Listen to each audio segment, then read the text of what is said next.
Tes. Tes. Bismillahirrahmanirrahim. Assalamualaikum warahmatullahi wabarakatuh.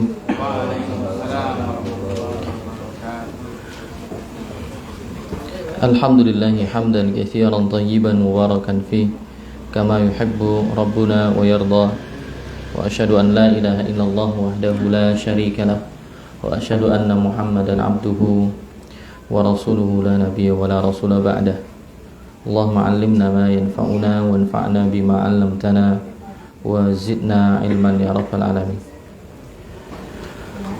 Jamaah sekalian yang dimuliakan oleh Allah Subhanahu wa taala, saudara-saudari kaum muslimin yang berbahagia, teman-teman sekalian yang semoga Allah senantiasa memberikan taufiknya kepada kita semua.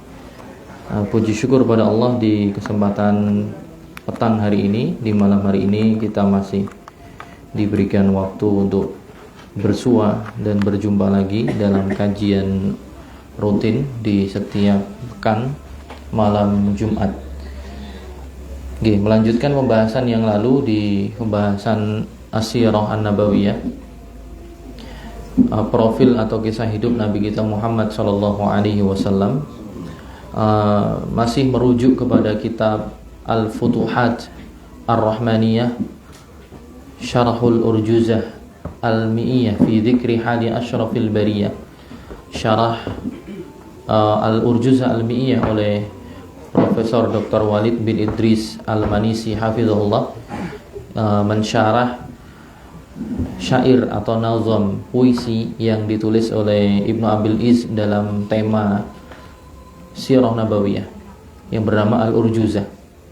Di pertemuan yang lampau, pekan yang lalu, kita membahas terakhir sampai bait ke-76, sampai bait ke-76, di mana penulis atau di mana nazim mengatakan wa summa fi syatin biha hadiyah summa istafa safiyatan safiyah. Kemudian Nabi Muhammad SAW diracuni pada seekor atau daging kambing yang dihadiahkan kepada beliau. Kemudian beliau memilih Safiyah bintu Huyai menjadi pilihan beliau, maksudnya adalah diperistri oleh Nabi SAW. Dan itu diantara peristiwa yang terjadi di tahun 7 Hijriah setelah perang Khaybar. Setelah perang Khaybar, di mana beberapa peristiwa sebelumnya seperti diharamkannya mengkonsumsi keledai dan juga diharamkannya nikah mut'ah atau nikah dengan perjanjian hanya dalam waktu tertentu saja, tidak untuk diniatkan selamanya, tapi hanya sebulan misalnya atau 2 pekan misalnya, tergantung akad yang dilangsungkan di awal antara calon suami istri tersebut yang disepakati berapa lama. Nah, 2 hal ini sebelumnya dihalalkan, yaitu mengkonsumsi keledai dan juga nikah mut'ah sebelumnya dibolehkan. Namun di tahun ke-7 diharamkan, sebagaimana hadis yang disampaikan dalam riwayat yang sahih oleh Ali bin Abi Thalib sendiri, bahwa Nabi SAW di tahun 7 Hijriah setelah perang Khaybar mengharamkan nikah mut'ah dan juga mengkonsumsi daging keledai. Peristiwa yang lain adalah yang disebutkan di bait ke-76 yang kemarin sudah kita bahas, yaitu Nabi SAW diberikan hadiah makanan oleh salah seorang perempuan Yahudi, salah seorang perempuan Yahudi diberikan hadiah makanan kambing yang sudah dimasak. Kemudian beliau makan, beliau baru mengunyah sebagian, belum sampai ditelan. Kemudian malaikat Jibril mengabari bahwa daging tersebut diracun, kemudian oleh beliau dimuntahkan. Namun ada salah seorang sahabat yang sudah terlanjur menelan makanan itu, karena ada sahabat yang makan daging tersebut sebelum Jibril memberitahu. Jadi sudah makan duluan sebelum Jibril memberitahu Nabi SAW. Jadi yang sahabat tadi sudah mengunyahnya, sudah menelannya, akhirnya kemudian meninggal. Oleh karenanya perempuan Yahudi ini kemudian dikisos, ya, dihukum kisos oleh Nabi SAW, ya, karena membunuh secara sengaja, udwanan, muta'ammidan, secara sengaja dalam rangka juga untuk menimbulkan permusuhan. Maka dia pun dikisos, yaitu dihukum mati juga. Namun sebelum dihukum mati, Nabi SAW bertanya kepada si perempuan Yahudi ini, lima fa'alti dzalik, kenapa Anda melakukan hal tersebut, yaitu meracuni kami? Ya, dia mengatakan, in kunta kadziban istarahna minka. Kalau Anda itu seorang pendusta, yaitu hanya pengaku-ngaku, bukan nabi sebenarnya, bukan rasul sebenarnya, pasti kami akan bisa beristirahat dari Anda. Maksudnya ya akan teracuni dan tidak akan mendapatkan wahyu dari Allah melalui Jibril bahwa itu sudah diracuni. Wa in kunta shadiqan fasatukhbar. Tapi kalau Anda memang jujur seorang nabi, pasti Anda akan dikabari, maksudnya mendapatkan informasi dari Allah Subhanahu wa taala. Dan terbukti bahwa beliau memang nabi. Intinya kemudian dihukum mati, ya, dan diracunnya Nabi SAW ini, walaupun beliau tidak sampai menelannya, tapi sebagian racunnya sudah terlanjur juga masuk ke tubuh Nabi SAW, yang mana nanti di akhir hayat beliau sendiri juga menyampaikan, atau apa yang disampaikan oleh Aisyah, bahwa di antara sebab beliau meninggal adalah karena sisa-sisa racun yang beliau pernah, ya, masuk ke tubuh beliau ketika di perang Khaybar.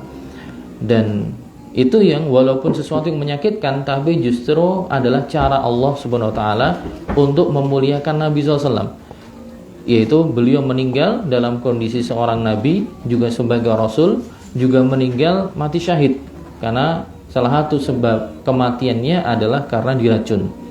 Makanya dengan itu, ya, para ulama menjelaskan, dengan itu hikmahnya Allah ingin meninggikan derajat Nabi Muhammad SAW, memiliki derajat di atas makhluk yang lain, di atas, ya, para nabi dan rasul yang lain, dengan ditambahkannya status beliau meninggal tidak hanya sebagai nabi dan rasul, tapi juga dengan mati syahid karena sebab apa?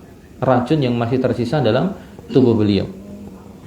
Kemudian beliau memilih Safiyah diperistri oleh Nabi SAW, Safiyah bintu Huyai ibnu Akhtab, dan bapaknya dahulu adalah pembesar dari kabilah Yahudi Bani Nadir, ya, Bani Nadir yang diusir dari Madinah, kemudian bergabung dengan orang-orang Yahudi di Khaybar, dan terjadi peperangan dengan Nabi SAW. Dan di antara salah satu tawanannya adalah Safiyah, ya, tawanan perangnya, dan jadi budak tentunya. Kemudian nanti dibebaskan oleh Nabi SAW. Kemudian syarat pembebasannya tadi kemudian dijadikan sebagai mahar. Ya, dan kemarin juga disebutkan bahwa di antara keutamaan Safiyah adalah beliau garis keturunannya kepada Nabi Harun alaihi salam. Harun akhu Musa, Harun saudaranya Nabi Musa. Sempat suatu ketika Hafsah radhiyallahu anha, ya, mengejek Safiyah bahwa anti ibnatu Yahud, wahai Safiyah, kamu itu hanya anak keturunan dari orang Yahudi, ya. Kemudian Safiyah dengan statement itu dia bersedih karena dia sudah masuk Islam. Dia saat itu sudah masuk Islam, sudah jadi istrinya Nabi. Tapi ada yang ibaratnya merendahkan beliau karena beliau berasal dari garis keturunan orang Yahudi. Kemudian tatkala beliau menangis, kemudian didapati oleh Nabi SAW, ditanya, kenapa kamu menangis? Singkat cerita, kemudian dia cerita, Hafsah mengatakan, saya adalah anak perempuan dari seorang Yahudi. Kemudian Nabi menjelaskan bahwa kamu itu adalah anak keturunan Nabi dan kamu adalah istri dari seorang Nabi. Dia punya dua keistimewaan, yaitu anak keturunan dari seorang nabi, yaitu Nabi Harun alaihissalam, garis nasabnya, dan juga beliau adalah istri dari seorang nabi. Nah, ini menjadi suatu hal yang kemudian menghibur Safiyah radhiyallahu taala anha. Kemudian, ya, ibu bapak sekalian yang dimuliakan oleh Allah Subhanahu wa taala, kita masuk ke bait yang baru, bait ke-77, ya. Ibnu Abil Izz Al-Hanafi mengatakan, "Tsumma atat wa man baqiya muhajira wa 'aqdu Maimunata kana al-akhirah." Kemudian, ya, datanglah Safiyah. Atat di sini fa'ilnya kembali kepada Safiyah. itu datang Safiyah ke Madinah bersama Nabi SAW karena sudah dinikahi ya. Datang bersama Nabi SAW dari Khaybar pulang ke Madinah. Wa man baqiya muhajiran, dan juga pada saat itu juga di waktu yang sama sebagian para sahabat yang jumlahnya ada 100 orang, dalam satu riwayat dikatakan 100 orang, dalam satu riwayat yang lain 101 orang ya. Para sahabat yang hijrah ke Habasyah ya. Bersama pada saat itu juga Ja'far bin Abi Thalib meminta suaka kepada An-Najasyi, raja Habasyah pada saat itu. Jadi mereka hijrah ke Habasyah sejak tahun kelima setelah Nabi diutus. Nah ini baru apa? Baru sebagiannya pulang ke Madinah ini di tahun ke-7. Berarti hitung aja berapa lama. Jadi mereka pergi awal mulanya tahun kelima. Tahun kelima setelah Nabi diutus. Kemudian sempat menetap di Habasyah sementara. Waktu itu jumlahnya awal mula sekitar 17 orang ya. Awal mula hijrah Habasyah pertama, kloter pertama 17 orang.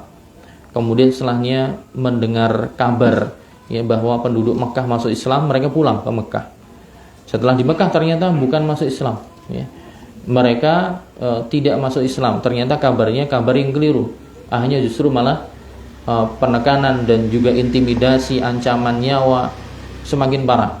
Akhirnya kemudian para sahabat ini hijrah kedua kalinya ke Habasyah. Kloter kedua jumlahnya lebih banyak.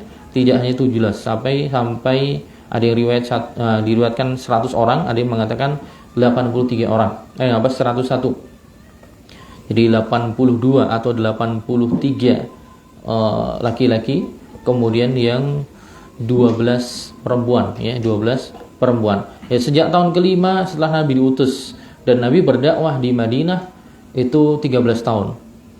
Berarti sejak tahun kelima Nabi diutus sampai 13 tahun Nabi di Mekah, berarti sudah 8 tahun ketika Nabi di Mekah. Kemudian ini sudah hijrah ke Madinah 7 tahun. Berarti 8 tambah 7, 15 tahun. Jadi mereka menetap di Habasyah itu minta suaka sekitar 15-an tahun. Dan baru di tahun ke-7 ini mereka pulang sebagian. Wa man baqiya muhajiran fil Habasyah raja'a aidan fi hadzal waqt hadzal taqid ai aqiban nasr fi Khaybar. Jadi setelah kemenangan yang Allah berikan ya, peperangan Nabi di Khaybar melawan Yahudi. Walihada Nabi SAW nafadahum syai'an mimma ghanimahul muslimuna fi Khaybar. Karena sebagian kaum muslimin yang dari Habasyah ini juga sudah mulai pulang ke Madinah, kemudian Nabi SAW juga membagikan sebagian dari hasil ghanimah yang beliau dapat dan kaum muslimin dapat di Khaybar. Jadi mereka juga dapat jatah ghanimah. Faqadima Ja'far ibnu Abi Thalib wa man ma'ahu min muhajaratil Habasyah. Pada saat itu ya, datanglah Ja'far bin Abi Thalib dan juga sebagian yang bersama beliau dari kalangan para sahabat yang berhijrah ke Habasyah. Dan ada satu statement Nabi SAW mengatakan dalam Musannaf Ibnu Abi Syaibah, beliau mengatakan ma adri bi ayyihima usar bi fathi Khaybar am bi qudumi Ja'far. Saya tidak saking gembiranya beliau mengatakan saya tidak mengetahui saya gembira ini karena sebab yang mana? Apakah karena menang di perang Khaybar atau pulangnya Ja'far bin Abi Thalib dari hijrah setelah 15 tahun menetap di Habasyah. Ya, jadi beliau sangat gembira dan beliau tidak tahu persis kegembiraan yang paling besar ini karena sebab menangnya di perang Khaybar ataukah karena pulangnya Ja'far bin Abi Thalib. Wa aqdu Maimunah kana al-akhirah. Kemudian di waktu ini juga Nabi SAW ini menikah dengan Maimunah. Kana akhiru aqdi zawajin liwahidati min ummahatil mu'minin huwa aqduhu ala Maimunah bintil Harith al-Hilaliyah. Dan ini adalah akad terakhir atau pernikahan terakhir Nabi SAW, yaitu dengan Maimunah bintul Harith al-Hilaliyah. Fahiya akhiru man tazawwajaha an-nabi wa min ummahatil mu'minin lam yatazawwad ba'daha ghairaha. Setelah itu kemudian Nabi tidak menikahi yang lainnya. Jadi ini istri yang terakhir dinikahi Nabi SAW adalah Maimunah bintul Harith al-Hilaliyah, yang beliau nikahi yang masih di tahun ke-7 Hijriah juga, setelah pulangnya sebagian para sahabat yang hijrah ke Habasyah. Dan Maimunah bintul Harith al-Hilaliyah min Bani Hilal, dari kabilah Banu Hilal bin Amir ibn Sa'sa'ah. Tazawwajaha Nabi SAW fil 'amis sabi' minal hijrah. Nabi SAW menikahi beliau di tahun ke-7 Hijriah.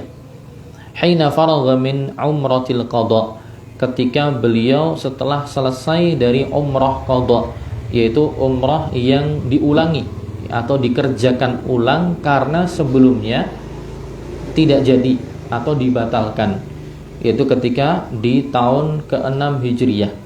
Sebagaimana yang kita bahas sebelumnya, bahwa Nabi SAW berniat untuk umrah di tahun 6 Hijriah bersama para sahabatnya, kurang lebih 1.400 sahabat yang datang dari Madinah ke Mekah, tidak dalam rangka berperang, hanya untuk berumrah, ya, karena Nabi bermimpi, ya, dan Allah membenarkan mimpi itu.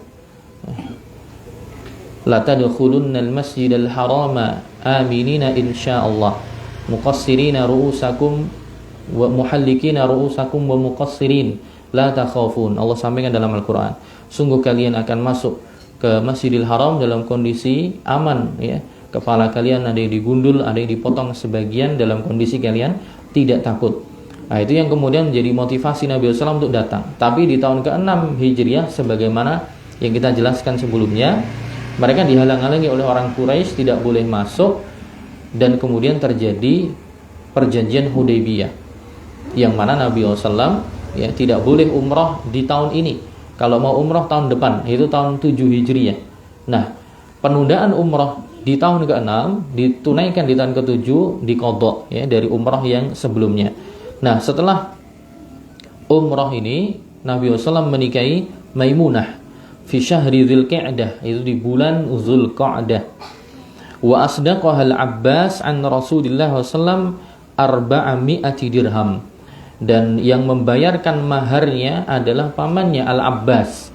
Jadi diberikan ibaratnya hadiah juga, ya, oleh Al-Abbas untuk Nabi SAW, dibayarkan sebagai mahar untuk Maimunah sebanyak 400 dirham.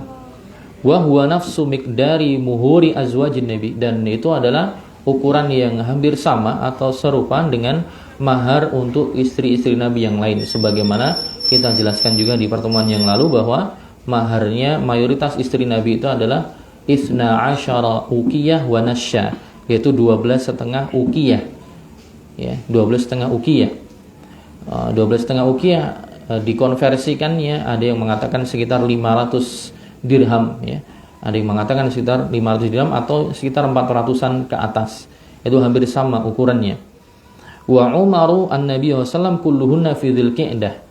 Dan umrahnya Nabi SAW itu mayoritas, rata-rata atau semuanya itu terjadi ketika di bulan Dzulqa'dah, ya, di bulan Dzulqa'dah. Nah, di sini dalam pembahasan fikih, ya, dalam pembahasan fikih itu ada perselisihan riwayat, ya, antara nikahnya Nabi SAW itu apakah tatkala beliau sudah halal, yaitu sudah tahallul, ataukah masih ihram. Itu ada pertentangan riwayat antara riwayatnya Ibnu Abbas dan juga riwayatnya Maimunah. Ibnu Abbas pada saat itu, kalau kita lihat dalam hadis, beliau meriwayatkan bahwa Nabi SAW tazawwaja bi Maimunah wa huwa muhrim, bahwa Nabi SAW menikahi Maimunah dalam kondisi Rasul masih muhrim. Kemudian Maimunah sendiri, ya, pelaku perbuatannya mengatakan tazawwajani Nabi SAW wa huwa halal, dalam kondisi beliau sudah halal, alias sudah tahallul, sudah selesai dari rangkaian ibadah umrah. Nah, ini dua hadis yang dua-duanya valid, ya, dua hadis yang dua-duanya valid, yang kemudian nanti ujungnya akan menjadikan samratul khilafnya, buah dari khilafnya adalah gimana hukumnya orang yang menikah tatkala masih ihram, apakah boleh atau tidak, ya. Biasanya ada sebagian orang yang menikah pas umroh gitu, artis-artis atau apa itu biasanya pergi ke Mekah, akad nikahnya di sana gitu. Nah, ditinjau akad nikahnya kapan? Apakah pas sudah halal, tahallul, atau pas masih ihram?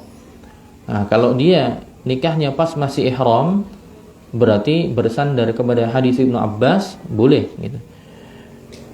Tapi kalau melihat pada hadis yang Maimunah, berarti tidak boleh karena Nabi menikahi beliau dalam kondisi sudah halal. Ya. Nah, itu nanti kemudian dibahas di bab at-ta'arud bainal adillah. Dalam usul fikih ada bab at-ta'arud, itu pembahasan tentang kontradiksi yang berkaitan dengan dalil. Dan yang benar adalah apa? Yang benar adalah apa yang diriwayatkan oleh Maimunah sendiri, yaitu apa? Yaitu Nabi SAW menikahi beliau tatkala beliau sudah halal alias sudah tahallul. Kenapa? Indikasi apa atau faktor apa yang menjadikan ini lebih kuat? Karena Maimunah adalah sahibatul qissah, yaitu pelaku kejadian. Nah, pelaku kejadian itu lebih tahu tentang keadaan yang dia hadapi, berbeda dengan orang lain. Ya, berbeda dengan orang lain. Ibnu Abbas pada saat itu bukan pelaku kejadian. Ya, termasuk faktor yang lain yang lebih menguatkan pendapat Maimunah adalah juga Ibnu Abbas pada saat itu masih kecil, ya, masih kecil sehingga apa? Sehingga ditakutkan beliau lupa pada saat itu. Ya, maksudnya tidak terlalu yakin apakah sejatinya sudah ihram atau masih ihram ataukah sudah halal. Tapi yang jadi faktor penguat yang paling besar adalah karena Maimunah sahibatul qissah, yaitu pelaku yang nikah dengan Nabi, maka dia lebih tahu betul Nabi pada saat itu sebenarnya sudah halal ataukah masih muhrim, masih ihram. Ya, dia yang benar adalah bahwa seorang ketika melangsungkan akad nikah harus dia sudah halal. Adapun ketika ihram maka akadnya batil atau fasid. Kemudian wasummiyat umrah wasummiyat umratal qada. Umrahnya Nabi dinamakan umrah qada li'anna Nabi, karena Nabi SAW ketika pergi untuk umrah fi Dzulqa'dah wal musyrikuna talabu minhu an yarji'a ila al-Madinah. Karena tahun sebelumnya di bulan Dzulqa'dah atau Dzulqa'dah Nabi SAW ya akan umrah, yaitu tahun ke-6. Tapi orang-orang musyrik meminta beliau dan para sahabatnya untuk pulang lagi ke Madinah. Wa ya'ti fil 'amil muqbil fi nafsil waqt, dan silahkan datang di tahun yang akan datang, di tahun ke-7 di waktu yang sama.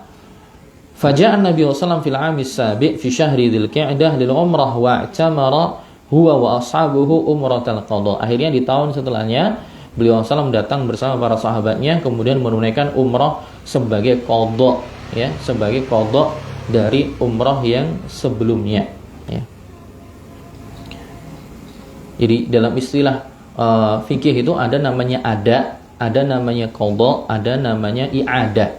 Ya, ada namanya namanya qada, ada namanya i'adah. Kalau al-ada itu adalah penunaian suatu ibadah pada waktunya. Ya, pada waktunya, sebelum waktunya habis.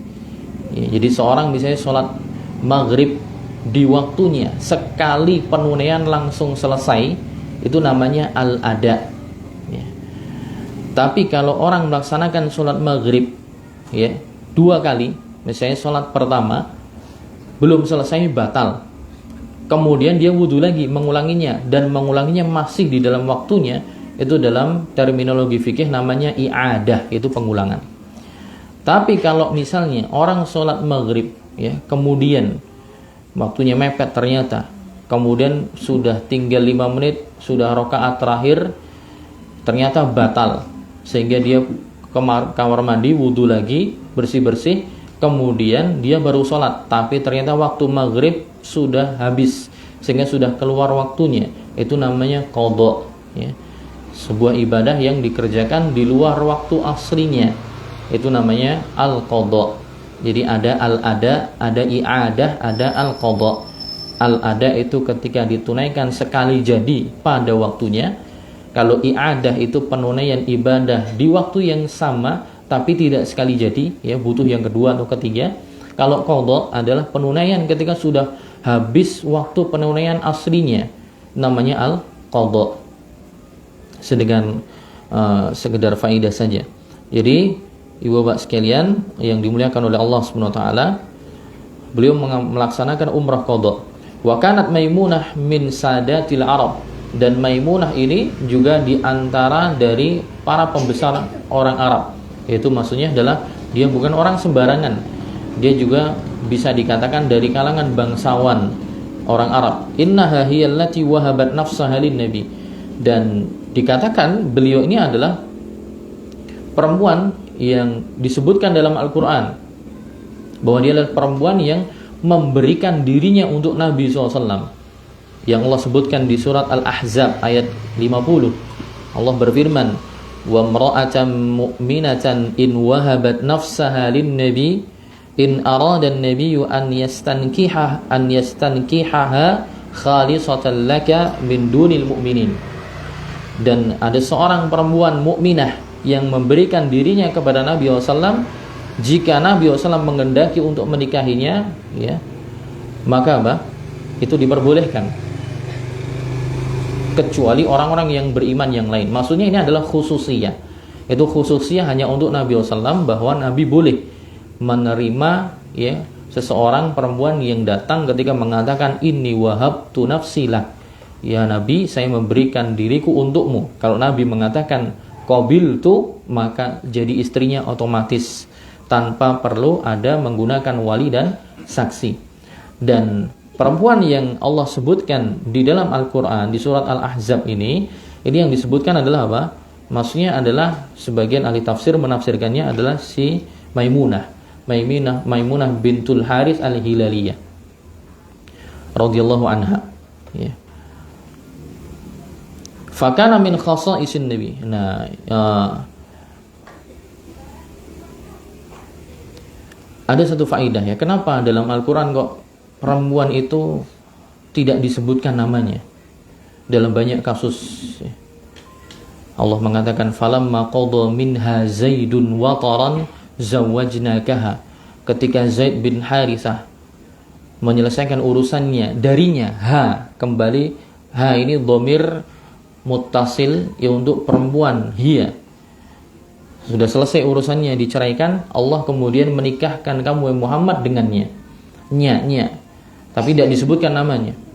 Padahal dalam tafsir disebutkan bahwa di sini maksudnya adalah siapa? Zainab bintu Jahash, yaitu mantan istrinya Zaid bin Harithah.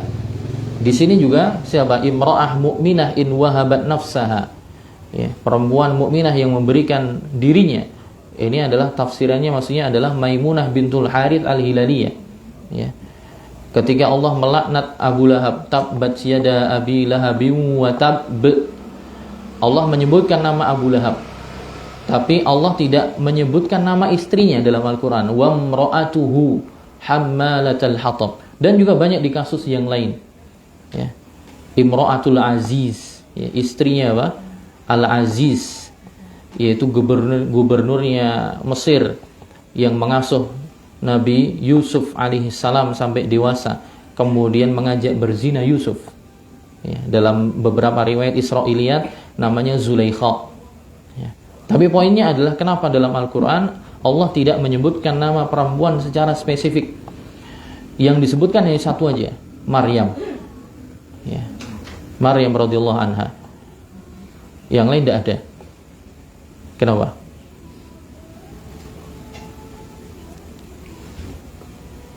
Ada yang tahu enggak? Ya karena perempuan itu sumber fitnah. Ujian. Fitnah di sini bukan berarti tukang menuduh tanpa bukti, ya. Maksudnya adalah apa? Ujian bagi laki-laki. Dan memang kaidah agamanya adalah mereka itu ditutupi, bukan untuk ditambahkan, bukan untuk diekspos, bahkan sampai namanya. Adapun Maryam, kenapa disebutkan? Karena tuduhan kepada beliau dahulu sangat kejam.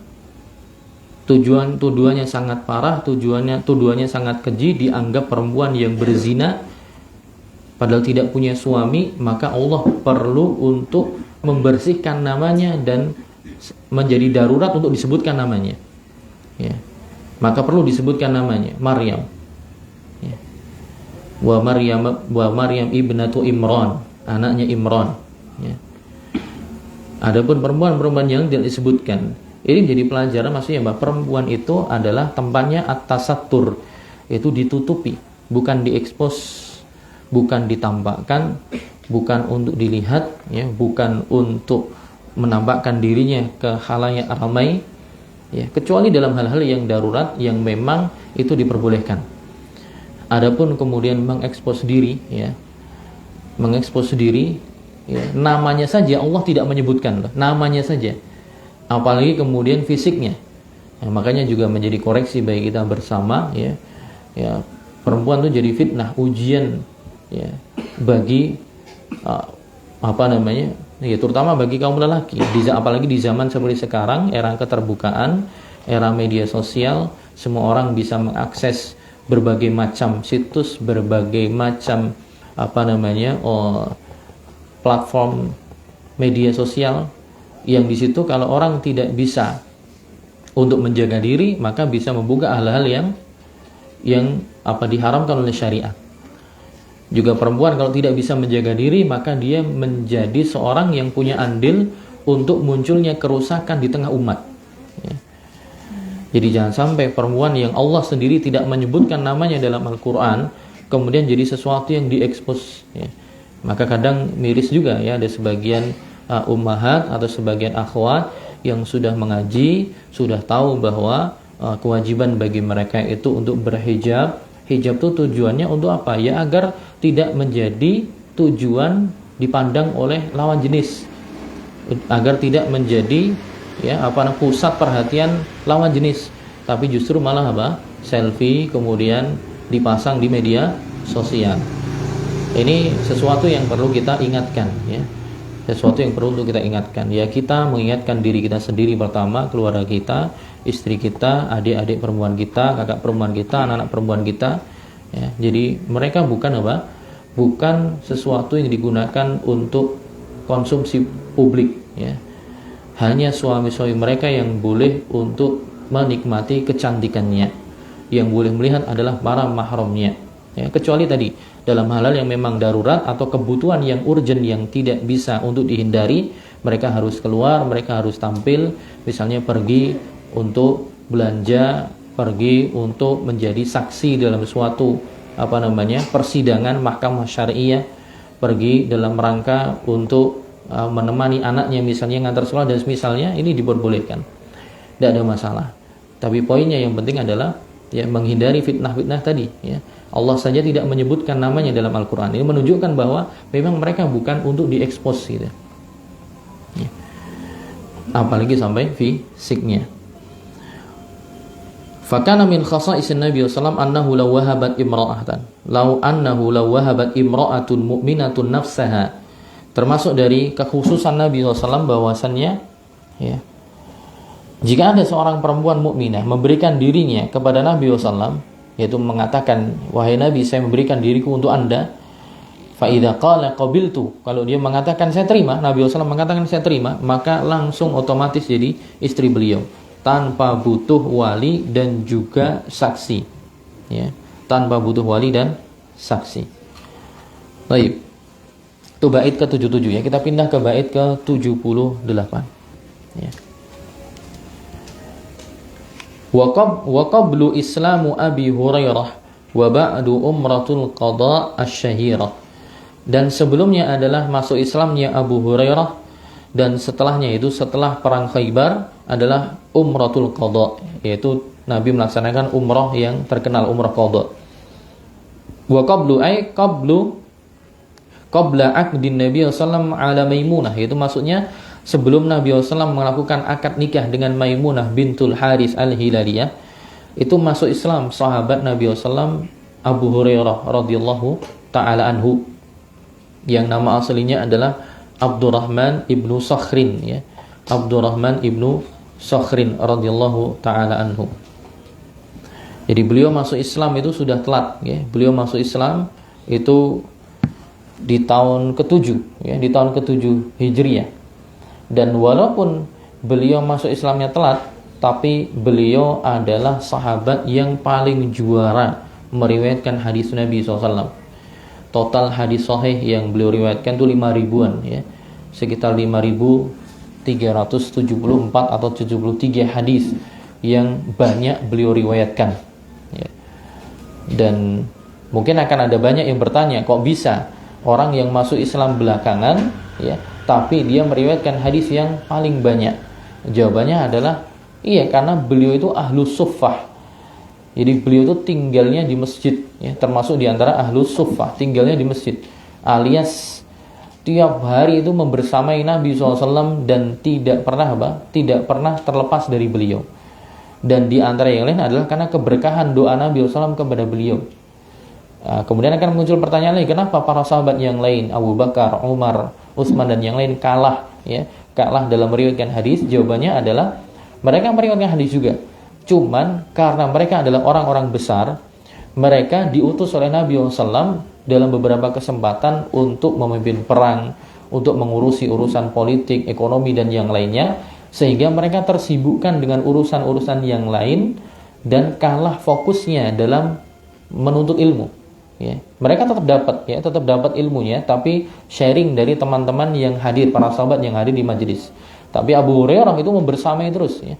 Bahkan di ada beberapa riwayat sampai beliau kelaparan, ya, di masjid karena kekurangan makan, ya, karena membersamai Nabi SAW terus. Dan akhirnya beliau sampai Nabi wafat, beliau paling banyak meriwayatkan hadis Nabi SAW lebih dari 5.000-an, ya. Dan yang paling banyak yang lain setelah beliau ya Abdullah bin Abbas, Abdullah bin Umar, Aisyah dan yang lainnya, Ali bin Abi Thalib juga. Tapi masih kalah banyak oleh Abu Hurairah. Nah, beliau masuk Islam di sekitar tahun ke-7, ya, tahun ke-7 Hijriah. Wa ba'da ghazwati Khaybar, setelah perang Khaybar, Nabi SAW tadi sudah disebutkan melaksanakan umrah qadha di bulan Zulqa'dah atau Zulqa'dah. Kemudian kita lanjut di bait ke-79, ya. Bait ke-79. Ibnu Abil Iz mengatakan warusula fi muharrami arsanahum ilal muluki fa'alami. Dan ar-rusul itu para utusan Nabi SAW. Rusul di sini adalah utusan-utusannya Nabi SAW. Mulai dikirim oleh Nabi SAW di bulan Muharram. Dikirim kemana? Ila muluk, yaitu kepada para raja-raja dan juga para pembesar-pembesar kabilah yang ada di sekitar Jazirah Arab.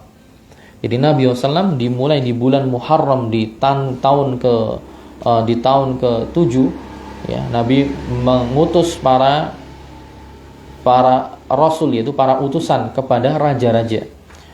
Yad'uuhum ilal Islam. Nabi SAW menyeru mereka untuk memeluk agama Islam. Faba'atha Amr ibn Umayyah ad-Damri. Nabi SAW mengutus sahabat Amr bin Umayyah ad-Damri bi kitabin ilan Najasyi. Beliau mengirim, ya, surat ajakan masuk Islam kepada Raja Habasyah, yaitu Najasyi. Wa ba'atha Dihyata ibn Khalifah al-Kalbi. Kemudian Nabi juga mengutus Dihyah ibn Khalifah al-Kalbi ila Hirakal, kepada Heraklius, kaisar Romawi, ya, Heraklius, kaisar dari Romawi. Wa ba'atha Abdullah ibn Hudzafah as-Sahmi ila Kisra. Kemudian mengutus Abdullah bin Hudzafah kepada raja Persia, yaitu Kisra. Wa ba'atha Hatib ibn Abi Balta'ah. Kemudian mengutus Hatib bin Abi Balta'ah kepada Muqawqis, raja Kibt, yaitu raja Mesir, ya, raja kaum Kipti yang ada di Iskandaria. Dan yang lainnya dari Rasul-Rasul Nabi SAW yang beliau utus kepada raja-raja yang lain, Nabi menyuruh mereka kepada Islam mulai di bulan Muharram di tahun ke-7, ya, Hijriah. Jadi Nabi mulai mengutus. Ini juga menunjukkan, ibu bapak sekalian, juga sebuah bantahan untuk mematahkan tuduhan-tuduhan sebagian orang bahwa Islam tersebar langsung dengan kekerasan. Ya, buktinya Nabi mengajak dulu, mengutus para utusan untuk mengajak dengan lisan, dengan lemah lembut agar mereka mau menerima hidayah.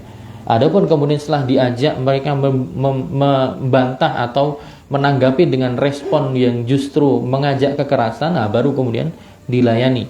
Ya. Adapun kasus-kasus sebelumnya ketika Nabi berperang melawan orang Yahudi dan juga Quraisy, itu sebenarnya adalah bentuk juga balasan. Nabi tidak mulai dulu, ya. Nabi SAW membalas. Kenapa? Karena ketika mereka hijrah ke Madinah, barang-barang kaum muslimin, tanah-tanah kaum muslimin, peternakan kaum muslimin banyak ditinggal di Mekah. Dan itu kemudian ya, diakui dan juga dijadikan hak milik oleh orang Quraisy. Sehingga Allah mengizinkan Nabi SAW untuk mencegat kafilah dagangnya Quraisy sebagai bentuk ganti rugi karena harta orang-orang muhajirin yang ditinggal di Mekah kemudian dijadikan hak miliknya orang-orang Quraisy. Maka Allah memberikan ya izin kepada Nabi untuk gantian ngerebut kafilah dagang orang-orang Quraisy yang terbiasa untuk berdagang dari Mekah ke Syam, dan itu pasti lewat Madinah, boleh dicegat di tengah jalan. Jadi bukan karena mulai duluan ya, tapi ketika berupaya untuk dicegat di tengah jalan, justru malah orang-orang Quraisy malah yang udah ngajak perang sekalian. Akhirnya kemudian terjadilah ya perang Badar, perang Uhud, ya perang Ahzab. Perang-perang itu pun juga kemudian perang Khaybar. Itu juga karena apa? Karena memang orang-orang Yahudi sendiri yang memulai untuk berkhianat. Ya, Nabi tinggal di Madinah, melakukan perjanjian dengan orang-orang Yahudi, tertulislah piagam Madinah. Di sana ada Yahudi Bani Qainuqa, Bani Nadir, dan juga Bani Quraidah yang sudah bekerja sama dan sepakat kalau ada orang yang menyerang Madinah, siapapun itu, mereka akan saling membela. Entah yang diserang Muslim atau yang diserang Yahudi. Tapi justru 3 kabilah Yahudi ini yang malah bekerja sama dengan musuh, yaitu orang-orang Quraisy, ingin memberikan ya jalan keluar atau jalan masuk kota Madinah agar kaum muslimin diserang dari arah dalam. Nah, dari pengkhianatan itu makanya Rasul kemudian mengusir mereka, mengusir Bani Qainuqa, mengusir Bani Nadir, mengusir Bani Quraidah dari Madinah. Karena mereka diusir, mereka sakit hati.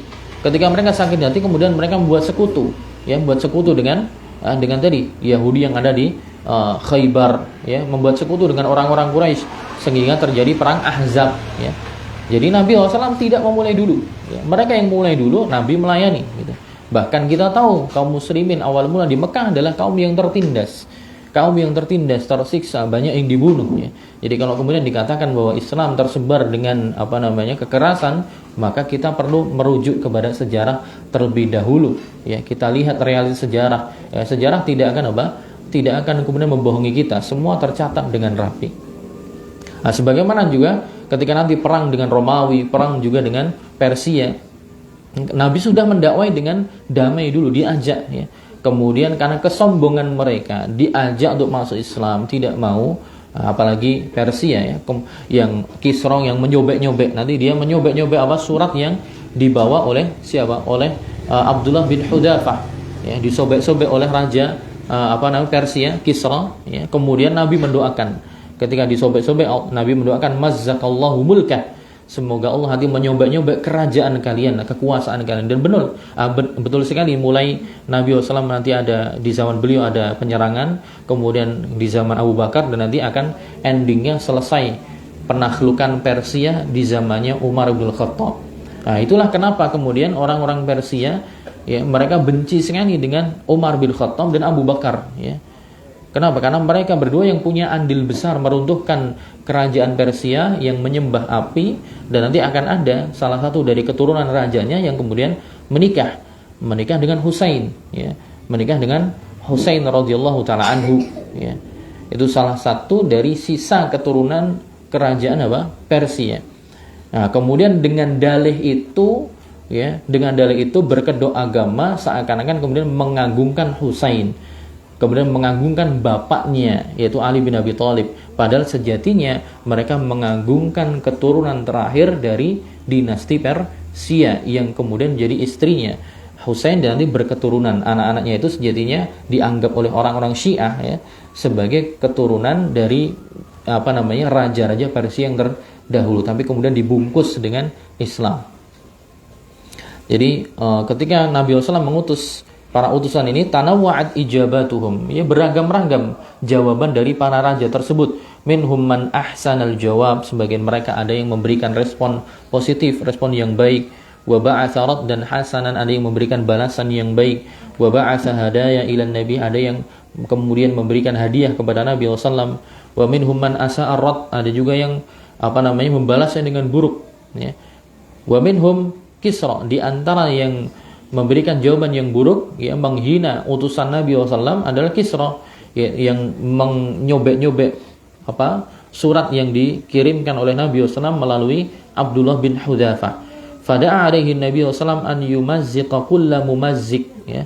Kemudian Nabi SAW mendoakan agar Allah merobek-robek setiap orang yang merobek-robek. Maksudnya adalah yang tidak menghormati tadi ajakan Nabi SAW. Wa bil fi'li tamazzaka mulkul furs, dan benar ya, akhirnya nanti endingnya akan terjadi bahwa kekaisaran atau kerajaan Persia akan tercabik-cabik, tersobek-sobek, semua hancur. Walam takum lahum qaimah ba'daha, dan tidak bisa berdiri lagi dan bangkit setelahnya. Wa amma Hiraqal qaisarur Rum lamma ja'ahul kitab wa quri'a alaih kana min ulama'in nasara fa'alima annahu huwan nabi al-khatam. Adapun kasus yang lain atau peristiwa yang lain, surat yang dikirim kepada Heraklius, kaisarnya Romawi, ketika datang surat tersebut dan dibacakan kepada dia, dan dahulu dia juga termasuk dari orang yang paham, ya, dia orang Nasrani, tapi Herakl ini juga termasuk alimnya Nasara. Jadi mereka berpegang dengan agama Nasara, ya, dan dia termasuk tahu ya tentang seluk-beluk kenabian, tanda-tanda kenabian. Fa'alima annahu huwan nabiyul khatam, dan dia sebenarnya mengakui bahwa surat ini datang dari nabi yang terakhir, nabi yang penutup. Wa hasanatil qissah asy-syahirah ma'a Abi Sufyan, dan nanti akan terjadi kisah yang tenar disebutkan dalam buku-buku sejarah yang terjadi antara perbincangan antara Heraklius dengan Abu Sufyan, yang pada saat itu Abu Sufyan sedang rihlah untuk berdagang ke Syam. Kemudian dipanggil oleh Heraklius, kemudian diinterogasi tentang ciri-ciri orang ini, itu yang mengaku nabi ini, Muhammad ini ciri-cirinya seperti apa, ya. Itu disebutkan dalam hadis yang panjang, ya, hadis Bukhari, ya, dan juga Muslim. Tapi sepertinya kita akan bacakan di pertemuan yang akan datang, ya. Dia mengakui bahwa Muhammad itu nabi, ya, tapi sayangnya nanti tidak mau untuk mengimani, ya, hanya mengakui dia nabi tapi tidak mengimani. Tapi hadisnya sangat panjang, sepertinya kita bacakan di pertemuan yang akan datang. Ini sudah mau jam 9. Oke, mungkin itu dulu teman-teman sekalian yang kami muliakan. Kita cukupkan kajian malam hari ini. Insyaallah kita lanjut di pertemuan yang akan datang. Subhanakallahumma bihamdika asyhadu an la ilaha illa anta astaghfiruka wa atubu ilaik. Assalamualaikum warahmatullahi wabarakatuh.